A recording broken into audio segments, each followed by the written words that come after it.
sector comercial i potenciem l'agricultura, que és la base econòmica local.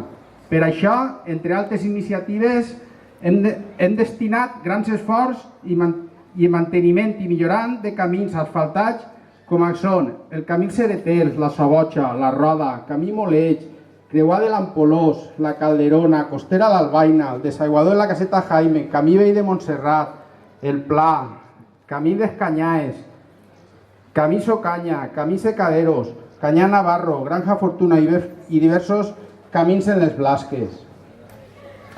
Com en tots els àmbits professionals, cal estar al dia i reciclar-se. Per això, jo no vull deixar d'anomenar que també ens preocupem per la formació de l'agricultor, amb xerrades informatives, demostracions i cursos per a obtenir el carnet professional de manipulador de plaguicides.